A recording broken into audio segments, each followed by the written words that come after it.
आपका मैं चल कॉमर्स गुजी पर। और जैसा कि मैंने प्रॉमिस किया था अपनी 11th कॉमर्स से कि मैं उनका भी कोर्स कराऊंगा ही कराऊंगा, तो अब मैं वापस आया हूं काफी दिनों के बाद क्लास 11th कॉमर्स की वीडियो लेकर।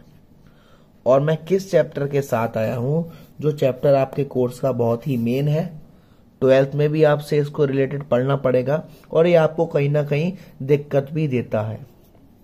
तो आज की वीडियो में पढ़ने वाले हैं फाइनेंशियल स्टेटमेंट। बेसिकली आज की वीडियो में हम कवर करेंगे कंसेप्ट और कोशिश करूंगा अगली वीडियो में क्वेश्चंस कराऊं। सबसे पहली बात सर, फाइनेंशियल स्टेटमेंट है क्या? आप बिजनेस करते हो, आप फर्म चला रहे हो, है ना, तो आपको क्या करना है, आपको ये पता करना पड़ता है कि साल के एंड में हमारा बिजनेस की पोजीशन क्या है, हमारे बिजनेस की फाइनेंशियल पोजीशन क्या है, हमारी बिजनेस की आर्थिक स्थिति क्या है। यानी कि फाइनेंशियल स्टेटमेंट ऐसे स्टेटमेंट है जो आपको बताता है कि आपकी कंपनी फायदे में है या घाटे में है, फाइनेंशियल पोजीशन अच्छी है या बेकार है। तो ये बताने के लिए हमारे पास दो एलिमेंट होते हैं। कंपनी के पास फाइनेंशियल स्टेटमेंट में दो एलिमेंट्स होते हैं। एक एलिमेंट्स होता है इनकम स्टेटमेंट और दूसरा होता है स्टेटमेंट ऑफ फाइनेंशियल पोजीशन। एक होता है इनकम स्टेटमेंट और दूसरा होता है statement of financial position. Income statement में हम दो अकाउंट बनाते हैं, एक आपका ट्रेडिंग अकाउंट और एक आपका प्रॉफिट एंड लॉस अकाउंट। यानी कि इस दोनों अकाउंट में मालूम पड़ता है कि कंपनी के पास कितनी इनकम हुई, यानी कि कंपनी को कितना फायदा या घाटा हुआ। और इसमें मेनली हम बनाते हैं बैलेंस शीट, जिसमें कंपनी की फाइनेंशियल पोजीशन बताई जाती है कि कंपनी के पास कितनी एसेट्स है और कितनी लायबिलिटी। यहां तक क्लियर है? यहां तक क्लियर है। बेसिकली आपको जो थ्योरी है वो तो आपको मालूम होगी, है ना। सबसे पहले जैसा कि मैंने बताया, इनकम स्टेटमेंट में हम दो अकाउंट बनाते हैं, ट्रेडिंग अकाउंट और प्रॉफिट एंड लॉस अकाउंट। तो ट्रेडिंग अकाउंट से हमें या तो ग्रॉस प्रॉफिट मिलेगा, ट्रेडिंग अकाउंट से या तो हमें ग्रॉस प्रॉफिट मालूम पड़ेगा या मालूम पड़ेगा ग्रॉस लॉस। ट्रेडिंग अकाउंट से या तो हमें ग्रॉस प्रॉफिट निकलेगा या निकलेगा ग्रॉस लॉस। ऐसे ही प्रॉफिट एंड लॉस अकाउंट से या तो हमें नेट प्रॉफिट मिलेगा और या मिलेगा नेट लॉस। यहां तक क्लियर है? क्लियर है सर। अब देखो बेटा, ट्रेडिंग अकाउंट बेसिकली होता क्या है? ट्रेडिंग अकाउंट क्या होता है कि जो भी आपने बिजनेस एक्टिविटी करी, नाम में ही ट्रेडिंग है, यानी कि आपने गुड्स को बनाया, गुड्स को खरीदा या बेचा, इसके दौरान आपको पास जो पैसा आया और जो पैसा गया उसको शो करने के लिए हम क्या बनाते हैं? Trading account. समझ में आ रही बात? समझ में आ रही सर। अगर आपने जो सेल करी, जो सेल के सारे खर्चे सब जोड़ने के बाद और जो आपने परचेस करी और परचेस से रिलेटेड सारे खर्चे जोड़ने के बाद सेल्स का अमाउंट ज्यादा है परचेस से, तो हमें क्या होता है? Gross profit. अगर सेल का अमाउंट कम है परचेस से, तो हमें क्या होता है? Gross loss. तो बेसिकली मैं आपको बताऊंगा बारी बारी करके कि ट्रेडिंग अकाउंट में क्या क्या जाता है और क्यों जाता है। सबसे पहली बात मैं बता दूं कि ट्रेडिंग अकाउंट हमारा एक नॉमिनल अकाउंट के रूल को फॉलो करता है। और आपको मालूम होगा कि नॉमिनल अकाउंट में क्या होता है कि debit all expenses and losses, यानी कि डीआर साइड में, डेबिट साइड में हमारे सारे एक्सपेंसेस एंड लॉसेस जाते हैं और सीआर साइड में सारी इनकम और गेन। तो आपको यह समझ में आ रहा होगा कि जो ट्रेडिंग अकाउंट की डीआर साइड होगी उसमें सारे खर्चे आएंगे या लॉसेज आएंगे। तो अब बारी बारी से समझते हैं। सबसे पहला पॉइंट आता है ओपनिंग स्टॉक। क्या आता है? Opening stock. ओपनिंग स्टॉक क्या होता है बेटा? वो गुड्स जो हमारे पिछली साल बिका नहीं, वो गुड्स जो हमारी पिछली साल बिका नहीं, अनसोल्ड है, तो इस साल का वो क्या है, ओपनिंग स्टॉक है। यानी कि जो माल आपने पिछली साल नहीं बेच पाए तो वो इस साल सबसे पहले बेचोगे, तो इस साल का वो क्या कहलाएगा, ओपनिंग स्टॉक कहलाएगा। या मैं कह सकता हूं कि पिछली साल का जो क्लोजिंग स्टॉक होगा वो इस साल का क्या होगा, ओपनिंग स्टॉक। क्लियर है, क्लियर है।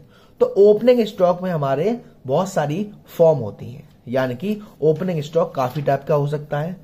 पहला हो सकता है opening stock of raw material, यानी कि आपके पास जो ओपनिंग स्टॉक है वो कच्चे माल का है, यानी कि अनफिनिश्ड गुड्स है ना। दूसरा हो सकता है ओपनिंग स्टॉक आपके पास है सेमी फिनिश्ड गुड्स का, सेमी फिनिश्ड गुड्स यानी कि माल आधा बन गया है आधा नहीं बना है। और तीसरा हो सकता है आपके पास opening stock of finished goods, यानी कि माल बन के तैयार है बस बिका नहीं है। तो ये तो होता है हमारा ओपनिंग स्टॉक। ये स्टॉक, ओपनिंग स्टॉक कहां जाता है, ट्रेडिंग के डेबिट साइड में। दूसरा मैं बात करूं, दूसरा पॉइंट की मैं बात करूं, परचेज और परचेज रिटर्न।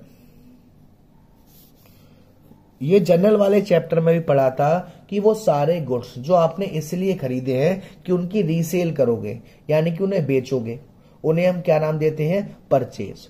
और वही अगर हमारा बेचा हुआ सामान हमारे पास वापस आता है तो उसे क्या करते हैं, परचेज रिटर्न। ट्रेडिंग अकाउंट में हम इसे कहां शो करते हैं, डेबिट साइड में, जो परचेज किया।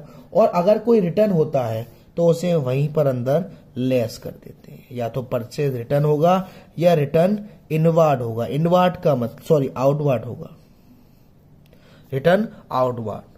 आउटवार्ड का मतलब क्या हुआ कि हमारे पास से सामान जा रहा है, इनवार्ड मतलब आ रहा है। तो आएगा कब, जब आप बेचोगे, जाएगा कब, जब आप परचेज करोगे। यहां तक क्लियर है, क्लियर है सर। तीसरा पॉइंट आता है हमारे डायरेक्ट एक्सपेंसेस। ये बहुत इंपॉर्टेंट है, डायरेक्ट एक्सपेंसेस। डायरेक्ट एक्सपेंसेस का मतलब क्या है कि वो सारे खर्चे जो आपको साफ साफ दिख रहा है कि इनसे हमारा प्रोडक्शन हुआ है, ये हमारे प्रोडक्शन में लगे हैं। फॉर एग्जाम्पल लेबर लगी थी प्रोडक्ट को बनाने में, उन्हें मजदूरी दी, ये डायरेक्ट एक्सपेंसेस है ना। मैन्युफैक्चरिंग एक्सपेंसेस यानी कि उस प्रोडक्ट को बनाने में लाइट खर्च हुई, फैक्ट्री का रेंट दिया, पावर लगी, वाटर लगा, ये साफ दिख रहा है कि इससे हमारा क्या हो रहा है, प्रोडक्शन हो रहा है, यानी कि डायरेक्ट एक्सपेंसेस। वो सारे एक्सपेंसेस जो आपने गुड्स खरीदा, आप गोदाम तक ले गए, मैन्युफैक्चरिंग किया, ये सारे खर्चे हमारे क्या हैं, इनके बीच जितने भी खर्चे होंगे वो क्या है, हमारे डायरेक्ट एक्सपेंसेस। तो डायरेक्ट एक्सपेंसेस के पहले खर्चे की फॉर्म है वेजेस। वेजेस क्या होती है, वेजेस हम वर्कर्स को देते हैं जो डायरेक्टली एंगेज्ड हैं हमारे सामान को लोड करने में, अनलोड करने में, प्रोडक्शन करने में। तो ये हमारे लिए खर्चा है, तो ये हमारी ट्रेडिंग अकाउंट के डेबिट साइड में जाता है। एक इंपॉर्टेंट बात यह है कि अगर आपको क्वेश्चन में वेजेस एंड सैलरी दे रखा है तब तो ट्रेडिंग साइड के डेबिट साइड में जाएगा, लेकिन अगर क्वेश्चन में आपको सैलरी एंड वेजेस दे रखा है तो ट्रेड साइड में, तो ट्रेडिंग में नहीं जाएगा, ये प्रॉफिट एंड लॉस का हिस्सा है। दूसरा, अगर आपने वेजेस इसलिए पेड करे हैं कि न्यू मशीन को इंस्टॉल करने में, आपने न्यू मशीन इंस्टॉल करवाई और उसमें वेजेस दिए, तो वो भी कहीं नहीं शो होगा। क्यों, क्योंकि वो मशीन की कॉस्ट में ऑलरेडी इंक्लूड है। दूसरे टाइप का जो हमारा डायरेक्ट एक्सपेंसेस होता है वो होता है हमारा कैरेज या कैरेज इनवार्ड, या हो सकता है फ्रेट। ये क्या होता है sir, these expenses should be debited. पहली बात, ये खर्चे हैं, ये सारे हमारे कहां जाएंगे, ट्रेडिंग के डेबिट में। These are generally paid for bringing the goods to the factory और प्लेस ऑफ द बिजनेस, यानी कि आप उस गुड्स को अपने बिजनेस में ला पाए। आपने कहीं से खरीदा और वहां से उठाकर आप अपने गोदाम तक लिया है, अपने बिजनेस जहां पे कर रहे हो वहां तक लिया है, उसके बीच में जो भाड़ा वगैरह आपका जो खर्च हुआ उसको हम कहते हैं कैरेज इनवार्ड या फ्रेट। तीसरा आपका आता है मैन्युफैक्चरिंग एक्सपेंसेस। मैन्युफैक्चरिंग एक्सपेंसेस नाम से उसमें आ रहा है कि सारे वो खर्चे जिससे गुड बन रहा है। पहली बात ये कहां जाएगा, ट्रेडिंग के डीआर साइड में, जैसे कि कोल है, गैस है, फ्यूल है, वाटर है, पावर है, फैक्ट्री रेंट है, फैक्ट्री लाइटिंग है, ये सारे वो खर्चे हैं जिनसे हमारा प्रोडक्शन हो रहा है, इन्हें हम कहते हैं मैन्युफैक्चरिंग एक्सपेंसेस। नेक्स्ट आता है इसी में स्टोर कंज्यूम्ड, स्टोर्स कंज्यूम्ड। ये सारे वो खर्चे होते हैं जो हमारी मशीन जो काम कर रही हैं उन्हें अच्छी कंडीशन में रखने के लिए जो खर्चे हुए, जैसे उस पर इंजन ऑयल लगा, उस पर कॉटन बेस्ड हुआ, ऑयल हुआ, ग्रीस हुआ, ये सारे क्या है हमारे स्टोर कंज्यूम। कहां जाएंगे, ट्रेडिंग के डीआर साइड में जाएंगे। डॉक चार्जेस, डॉक चार्जेस कौन से होते हैं, ये वो चार्जेस होते हैं जो हम शिप वगैरह पे होता है, यानी कि जब हम सामान को शिप के द्वारा मंगवा रहे हैं, हमने कहीं से सामान इंपोर्ट किया और शिप के द्वारा हमारा सामान आ रहा है, तो ये हमारे कौन से चार्जेस होते हैं, डॉक चार्जेस होते हैं, और ये ट्रेडिंग के डीआर साइड में जाते हैं। और लास्ट में आता है रॉयल्टी। लास्ट में क्या आता है, रॉयल्टी। रॉयल्टी यूजली आपको बीकॉम में एक पूरा चैप्टर है इसके ऊपर। ये वो अमाउंट होता है जब हम किसी की एसेट्स का यूज कर रहे हैं, यानी कि अधिकार किसी और का है और उसने कह दिया कि ठीक है आप इसका इस्तेमाल करो, और जितना इस्तेमाल करो उसके पर रेट के हिसाब से मुझे पैसा देते रहना, ये मेरी क्या है, रॉयल्टी है। तो ये सारे तो आइटम वो मैंने बताए जो ट्रेडिंग के डीआर साइड में जाएंगे। तो जब डीआर साइड में जाएंगे तो सीआर में भी तो कुछ आएगा। सीआर साइड में आपकी 2 या 3 ही चीजें जाती हैं। पहली आपकी सेल्स या सेल्स रिटर्न। आपको मालूम है सेल्स क्या होता है, जब हम अपना गुड्स को बेचते हैं उसे हम सेल्स कहते हैं, और बेचा हुआ गुड्स जब वापस आता है तो वो सेल्स रिटर्न कहलाता है या रिटर्न इनवार्ड कहलाता है। ये हमारी सीआर साइड में जाता है। और दूसरा आपका क्लोजिंग स्टॉक। क्लोजिंग स्टॉक यानी कि वो माल जो इस साल बिका नहीं, है ना। तो आज की वीडियो में मैंने आपको बता दिया कि ये आपका ट्रेडिंग होता है, ये ट्रेडिंग का डीआर साइड और ये ट्रेडिंग का सीआर साइड। सारे खर्चे, सारे लॉसेज इधर